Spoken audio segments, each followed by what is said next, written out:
Greetings, grade 9, and welcome to your 31st lesson in economic applications. Today, we look at multinational corporations, or MNCs for short.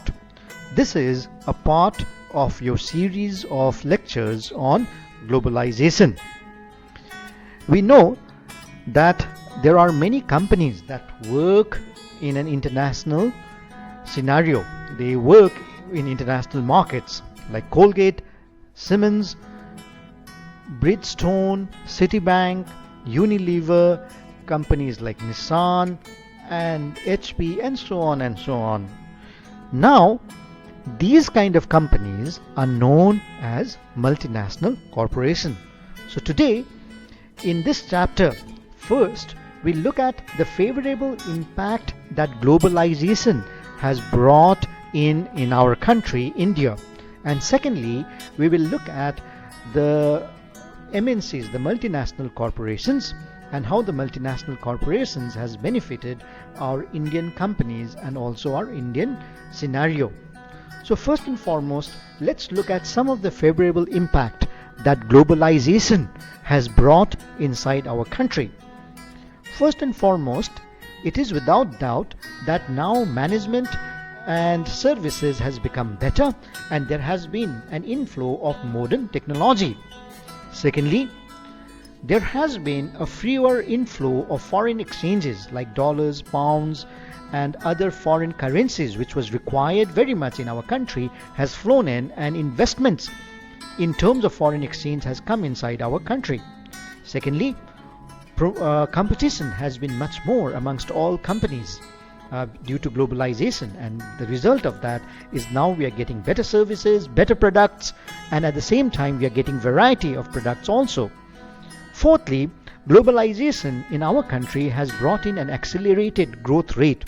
At the moment, the COVID situation has definitely reduced the growth rate, but before the COVID situation, India was consistently seeing a growth rate of 8%, 7%. In fact, we were hoping to bring our growth rate even to 11%, while before globalization, our growth rate was very low at 5%, 4%, and this is in fact a big achievement due to globalization. Our exports has increased. We've been able to give services that are essential, that are knowledge based, and has brought in many earnings for our country. Our IT sector has now grown. IT means the information technology, and many of our business processing outsourcing has happened into India, which means, if you remember in the earlier chapter, we learned that many foreign countries would like to do a part of their business in a different place. They would not like to do it themselves. They give that part of the business, like for example, after sales service, looking onto consumers' complaints, looking into legal services, transportation, looking into technical know-how. All of these are now being outsourced to our country, and they are being brought over to our country by foreign companies. And our standard of living has also improved to a large extent. However, there are some criticisms against globalization too.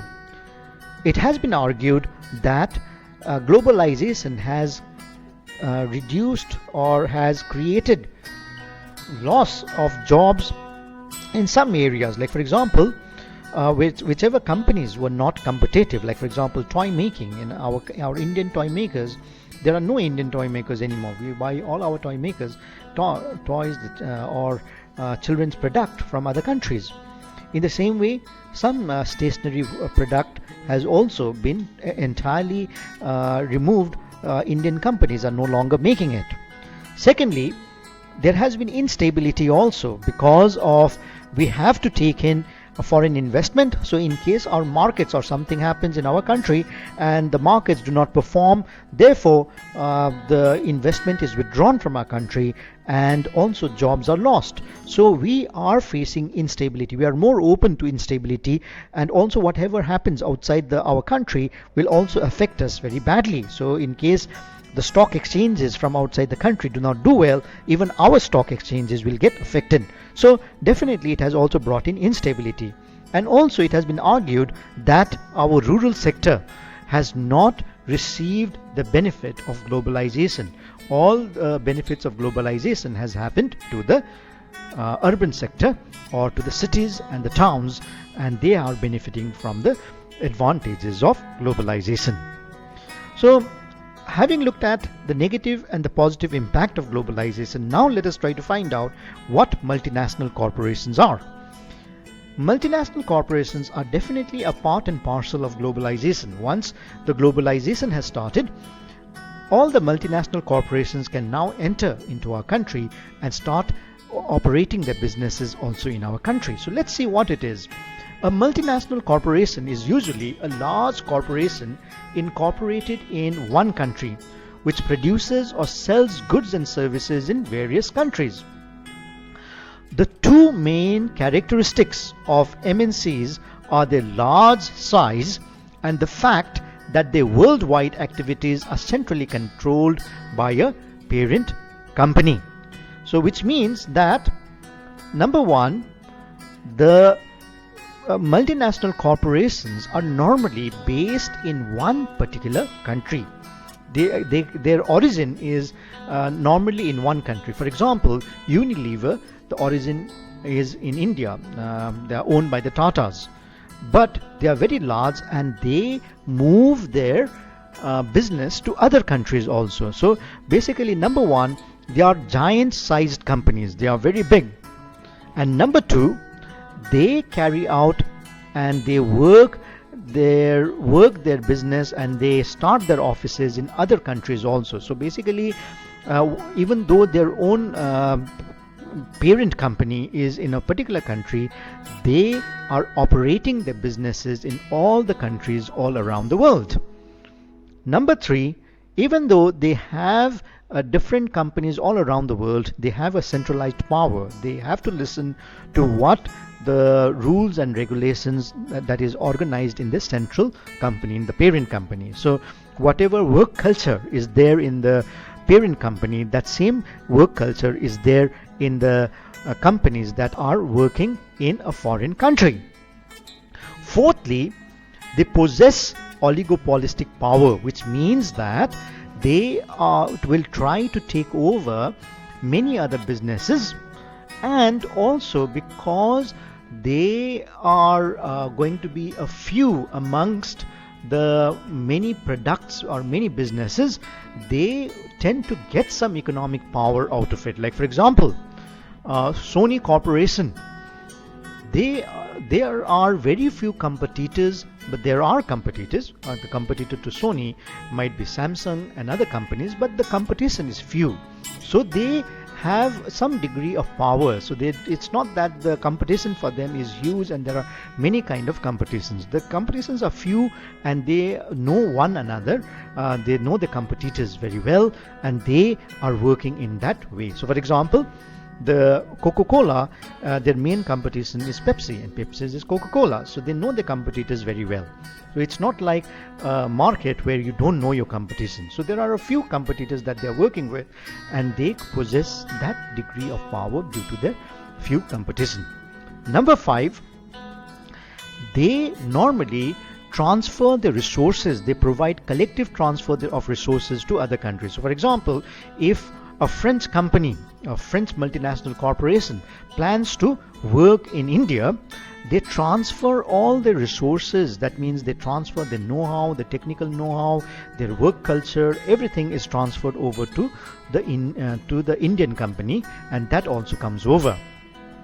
Number 6, they have access to international markets.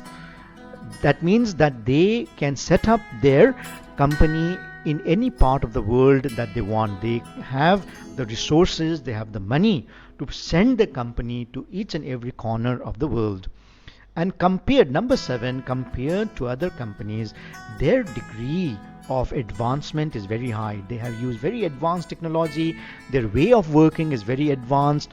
They are very superior in the way in which their work is done. So, and this actually gives them a large advantage.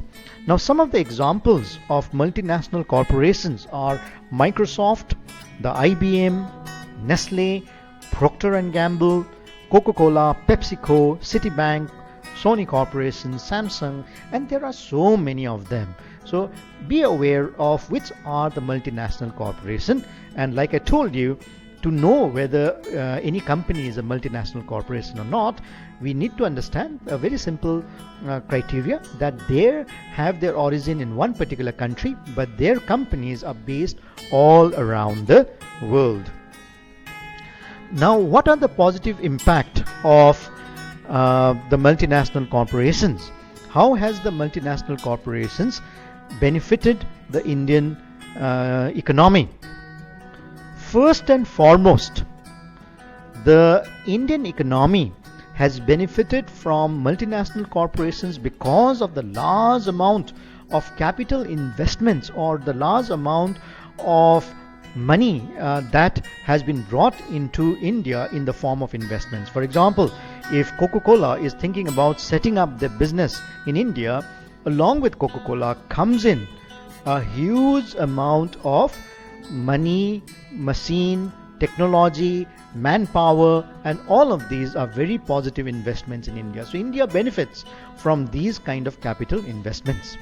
Secondly, they always bring in better technology. So though multinational corporations have sometimes been criticized because they feel that they bring in technologies that are not very advanced into our country, but then whatever it is, their technology that they bring in will always be better than what is existing in our country. So whenever any kind of businesses were set up in our country by the Coca-Cola, Samsung, Sony, Hyundai, anyone, the technology that came in was very high, and it helped us to learn and build better products.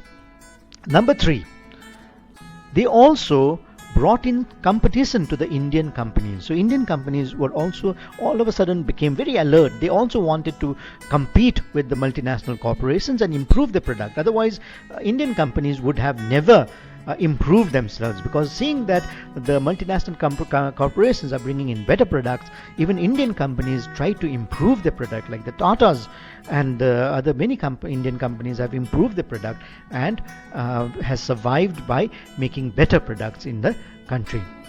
Number 4, they have also helped in the infrastructure companies, because some of the infrastructure in our country, like roadways,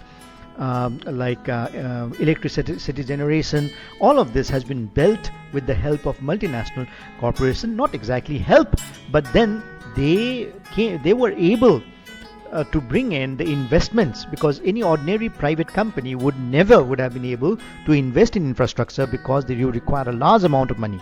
But since MNCs have a large amount of money, they were also able to do some work in the infrastructure sector also. Number 5, they have improved the export of Indian inputs. So because India produces cheap inputs like agricultural products, so our exports of Indian goods has increased because of the presence of multinational corporations. Number 6, automatically, if our exports has improved, automatically we tend to earn in dollars and pounds, which is known as foreign exchange, and this has brought in foreign exchange inside our country. Number 7, some of our own Indian companies had started becoming monopolies. They had started exploiting the consumers. So this domestic monopolies was broken away when the MNCs came in, because their products was better and their products was sometimes cheaper, and they broke down the monopolies of our Indian companies. Now, along with company coming in with the company, automatically we know that when a new company is set up, many employment opportunities are also created. Now, however, multinational corporations are also criticized on 3 counts. Number 1 is, it is felt that the multinational corporation comes into our country simply because they see cheap workers, because they would otherwise, if they did not find some advantage, they would never have set up the business in our country. So number 1 reason for the MNCs to come into our country is to make use of the cheap labor in our country. And then MNCs has been criticized for the potential abuse of workers. So basically it says that multinational corporations are often invest in developing countries when they can take an advantage of cheaper labor.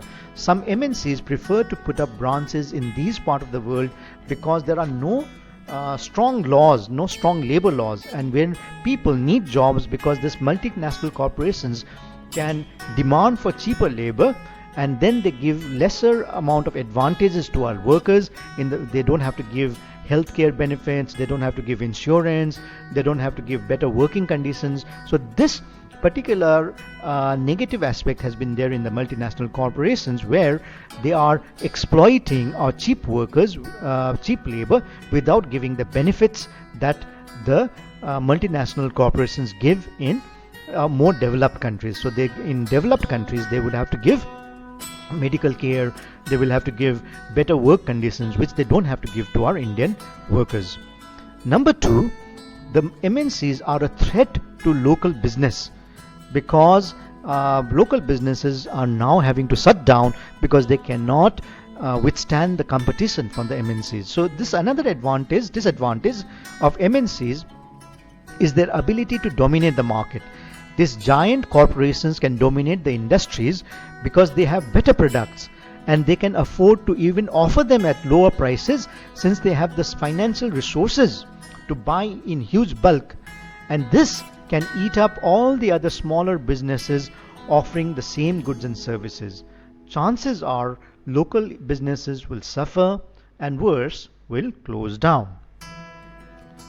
Lastly, multinational corporations are sometimes criticized for creating loss of jobs. With more companies transferring offices and centering operations in other countries, jobs for the people living in the developed countries are threatened.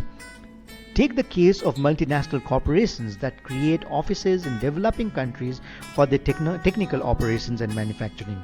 The jobs given to the locals of the host country should be the jobs enjoyed by the people where the head office is located. So they have taken away jobs from their own country and given it to the workers of our country. Now, however, that is also unfair, but at the same time we need to understand that as well as they could have easily put their offices here, so if they see an advantage in another country, they will also easily close down their businesses in India and take the business somewhere else, which will again create a job loss for our country. So they can take advantage of the cheap labor, and they can move to any place where cheap labor is available, and that can create loss of jobs for different countries. So this ends our chapter on globalization, and also our discussion on globalization and multinational corporation. I would like you to read over the notes that are provided with this chapter, and until we meet the next time, take care of yourself and keep in good health. Thank you.